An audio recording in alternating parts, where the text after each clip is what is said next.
Next topic. Okay. Something called differential kinematics. Differential kinematics. Okay. So here we're going to.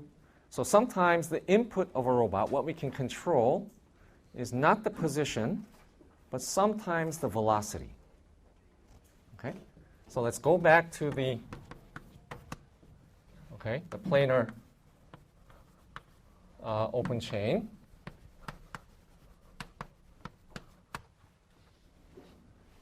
Okay. So we wrote the forward kinematics, Px, Py equals L1. And I'm going to use shorthand notation now because writing cosines and sines can be kind of tiring. So let me just use the notation C1 to denote cosine of theta 1. And let me use the notation C12 to mean cosine of theta 1 plus theta 2. Okay, so this is L1 S1 plus L2 S12. All right, so this is, since this is the first time, I'll just write down what I mean here. This is cosine of theta 1 plus theta 2. Okay, and I think S1, S12 should be readily apparent. Okay, all right, so here's the forward kinematics. Now suppose the input, what we can control, is the joint velocity, the velocity of the joints. Okay, so in this case,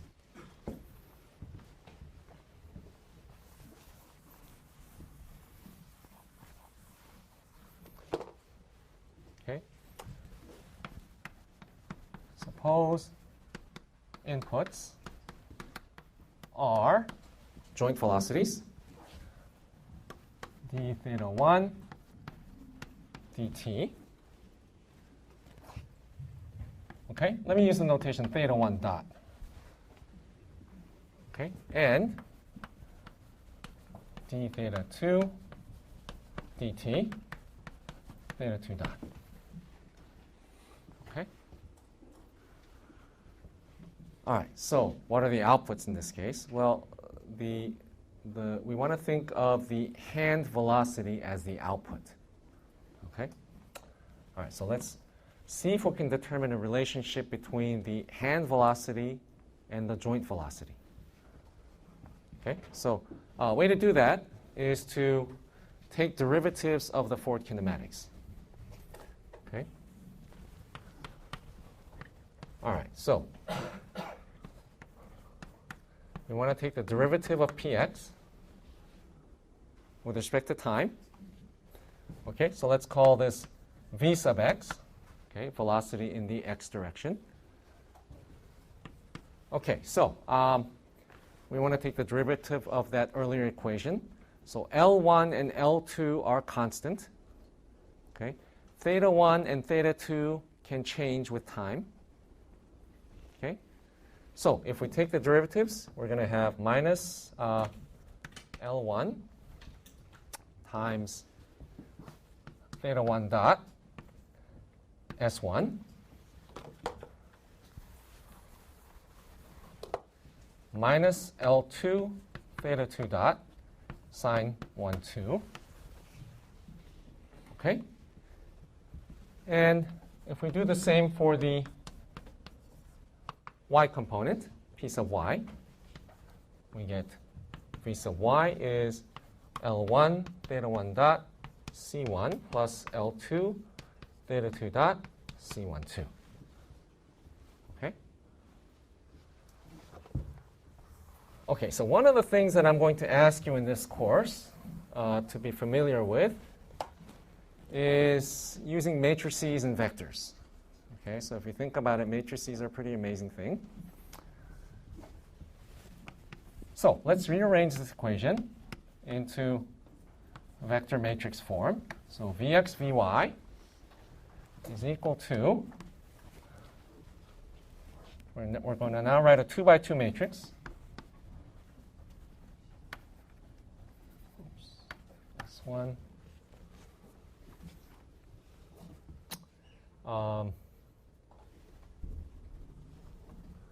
Okay. Oh, I think, did I make a I think I made a calculation error here.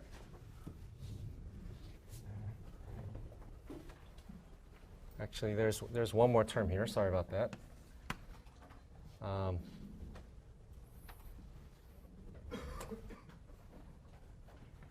Okay, let me minus L2 minus L1 theta 2 dot S12 goes there.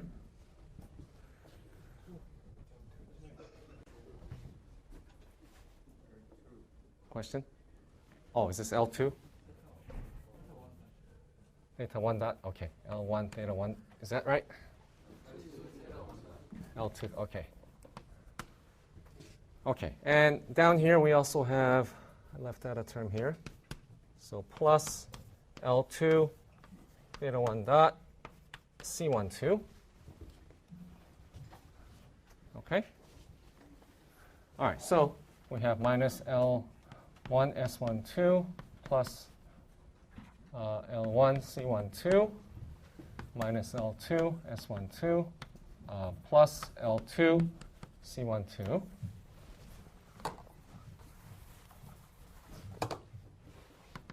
Okay, times theta 1 dot, theta 2 dot. Okay. So we managed to write it in vector matrix form with your help. This matrix has a name. It's a very special matrix. We're going to call it the Jacobian matrix, or more simply, the Jacobian. Okay, so this is the Jacobian of the fluid kinematics. Okay. Now, it turns out that the Jacobian is a very useful matrix that contains a lot of information about the robot. Yes, is there a question? I think that the matrix is incorrect because the okay, let's see. equation. It could very well be minus. This should be L2, right?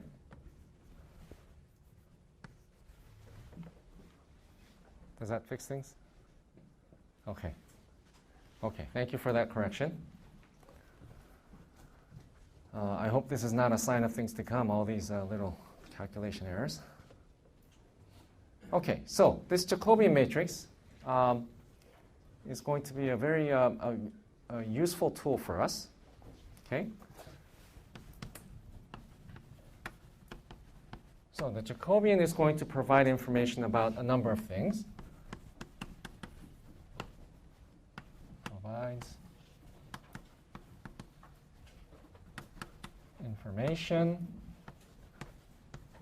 about a couple of things. Well, first thing, and this is going to be very important to us, is singularities. Okay? So what's a singularity? Let me just illustrate it for you. Now, if the robot's arm is extended completely like this, okay? Well, it's possible for the robot to move this way. But you see that it's impossible to move in the direction of the link, okay? So we can't have motion in this direction or inward.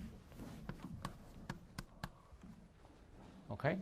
So at a singularity, the robot cannot move in certain directions.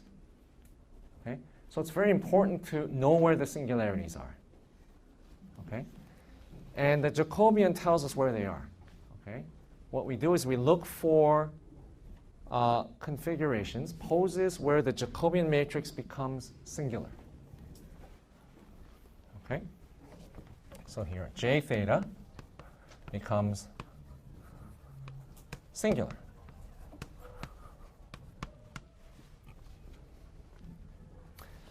Okay, so singularities from this perspective, not a good thing. Right? We want to try to avoid them. Okay, here's a related notion of singularity.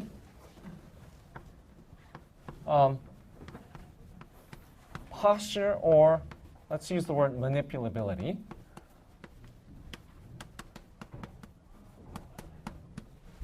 Okay. All right, so how many of you snowboard? Nobody. Okay. I'm sure we have snowboarders. So when you ride a snowboard, okay, you don't stand stiff, right? Maybe some of you do, but normally when you ride a snowboard, you sort of bend your knees, right? You have your arms out. Now, why do you ride a snowboard like that? Well, it's because it increases your maneuverability, right? Your manipulability. For example, if you're riding down and you hit a sudden bump, okay, if you have your knees fully extended, okay, there's a good chance you could fall, okay, go sailing into the forest. Whereas if you have your knees bent, okay, you can sort of cushion the shock, okay, and also maneuver more easily. Okay, so that's the idea of posture manipulability. Okay.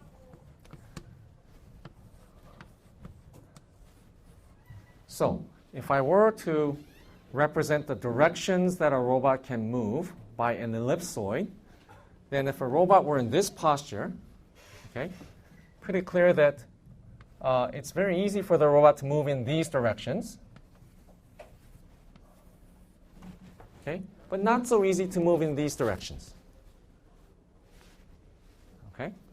Now, if the robot were happen to be at, let's draw another posture here, this kind of posture, then in this kind of posture, it's pretty clear that the robot should be able to move in uniform directions quite easily, right? So if I were to draw that as an ellipsoid, it would look more circular here. Okay? So in fact, it's the Jacobian that allows us to draw these ellipsoids. Okay? And using that, we can figure out, well, for example, when I write, you don't see me writing like this, right? You don't see me writing like this.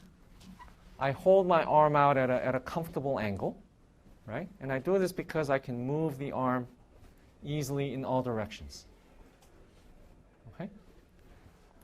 So the Jacobian gives us information about what the best posture is. Okay? If a robot's going to pick up an object, what should its best posture be, assuming you have a choice? All right, so we're going to spend quite some time figuring out how to derive the Jacobian and use it for singularity and manipulability analysis.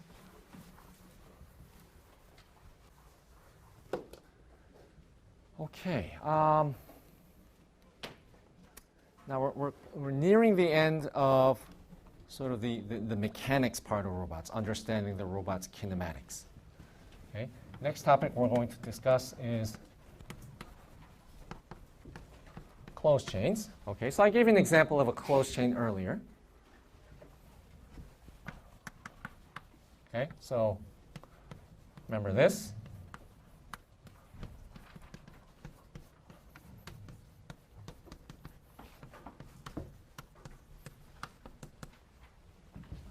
Okay. So we can have robots like this. Actually, there's an even simpler closed chain that we encounter in everyday life. Okay, here's a closed chain. Every time my two arms grasp an object together, okay, that forms a closed chain. Okay, so if we have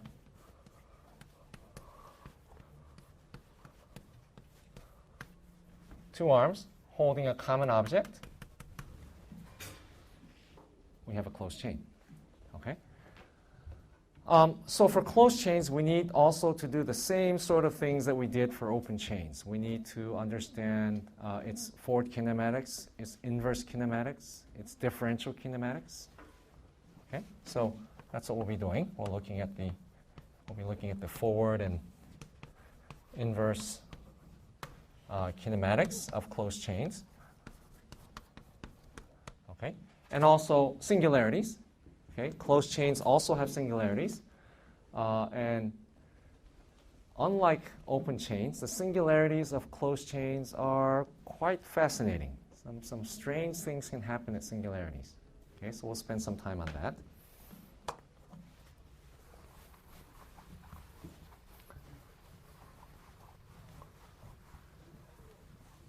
Okay, so that's closed chains.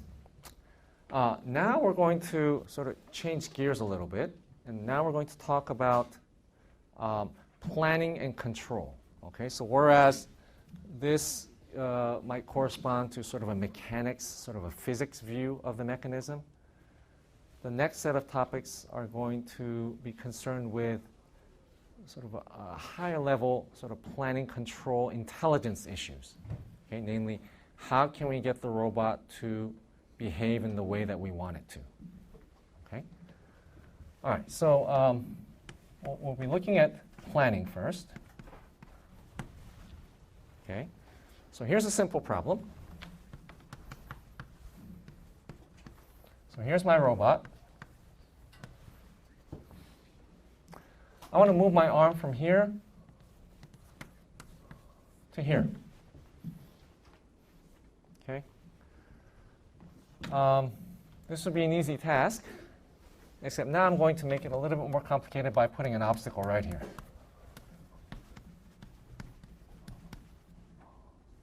Okay, obstacle. So how do I move the robot from this pose to this pose without crashing into the obstacle? Okay, and I want the computer to do this. Okay, automatically, instead of me guiding it, right? So there needs to be some sort of way for the robot to figure out how to find a path that avoids this obstacle. Okay. Now, the most straightforward way to do this, or way to think about this problem,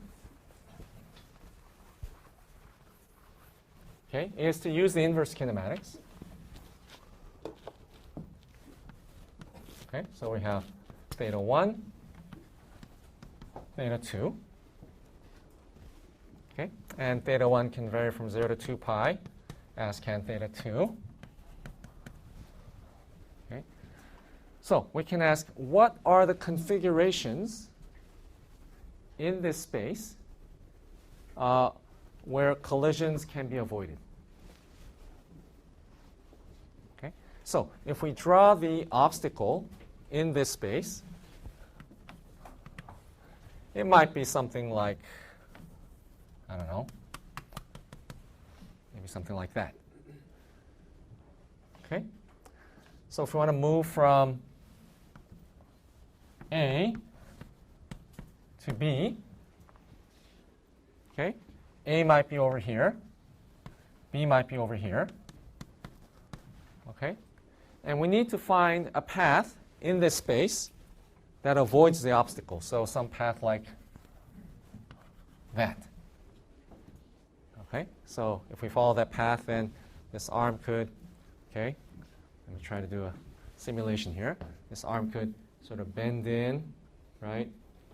Then I have to do a sort of fake out, move from the elbow up to elbow down, right? Do that. Okay, so this is the problem of planning.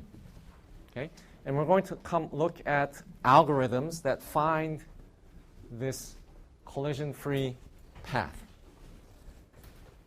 Okay.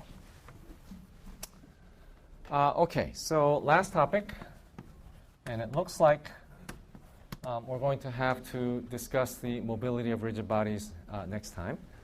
Okay, last topic is control. All right, so let's use our friend again.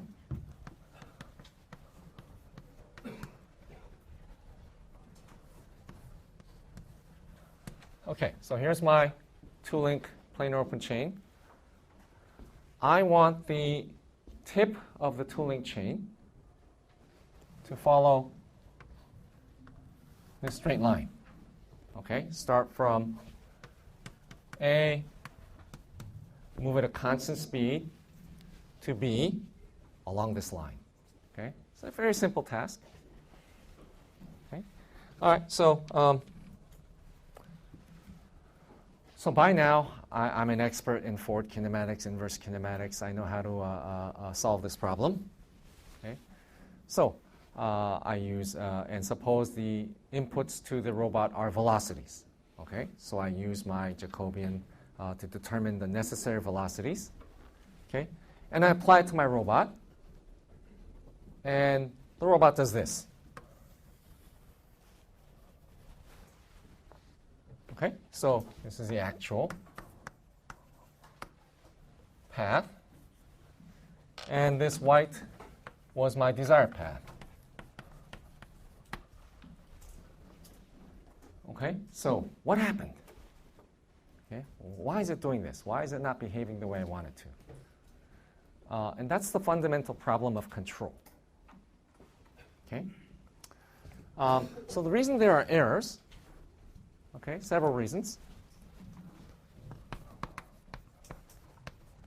So errors are due to, well, there's noise. Okay, noise, disturbances.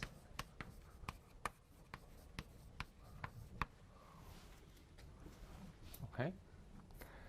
Another source of error might be, well, I designed this robot so that the link length is 1 meter and 1 meter. Okay. But when I actually get the robot back, I find that the link length is 0.98 meters. Okay. So the link lengths might not be what I originally specified them to be. Okay. So these are kinematic, okay, parameter errors.